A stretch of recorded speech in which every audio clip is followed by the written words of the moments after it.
Hej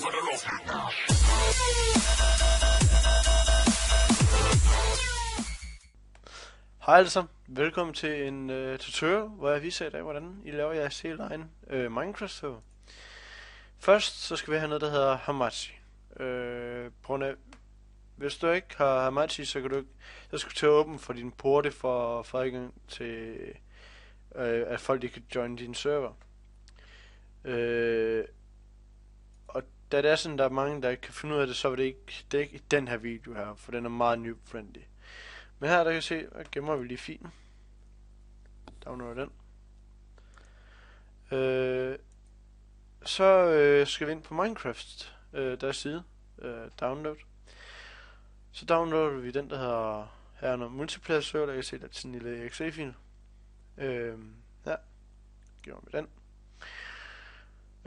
Når den er hentet, sådan der, så skal vi lukke vores browser, så er vi færdige med det. Så kan vi under vores download begynde at installere vores Hamachi. Installer dansk. Næste. Jeg accepterer. Opret genvej, hvis det er det. Og så installer. Så begynder den at køre.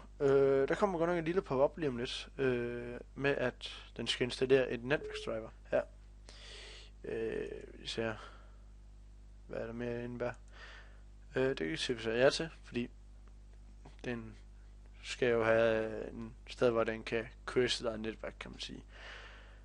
Så laver den en genvej, installerer en netværksdriver, så jeg.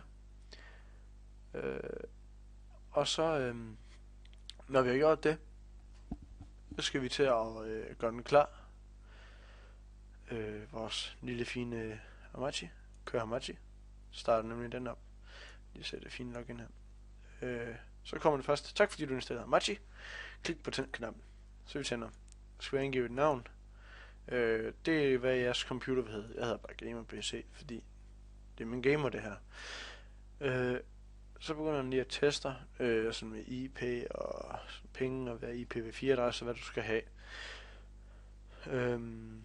Og der, så kommer det her op frem.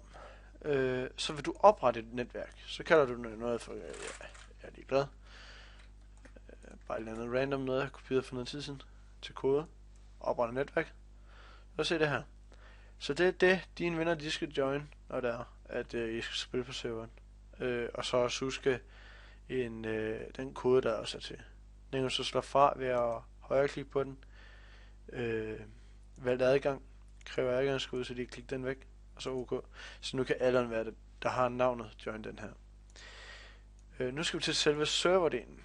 Så tager vi den her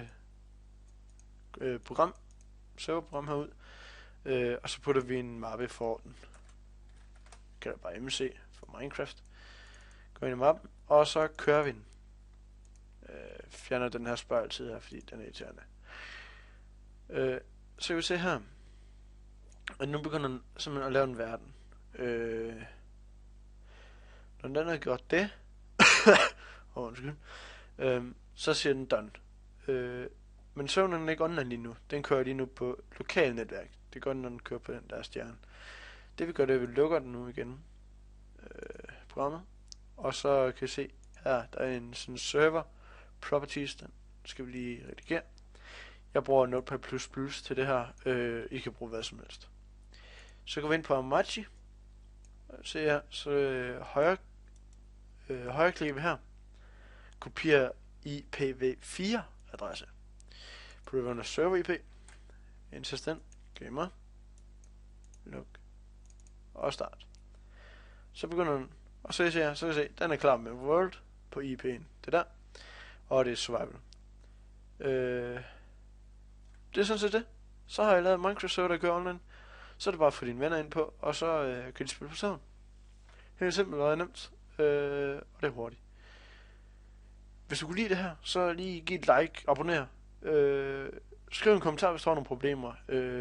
Der vil komme en video, hvordan du portforwarder. Det er en længere proces, og det er lidt sværere. Men jeg vil prøve at gøre det, fordi folk de har forskellige ruter, så det er lidt anderledes. Ellers så Google, for eksempel port forwarding, jeres router, og så skal I tage jeres computers IPv4-adresse, som I finder nede i konsollen. Terminalen, undskyld, eller CMD. Men tak fordi I så med. Håber I er nyt og kunne bruge til noget. Og hej.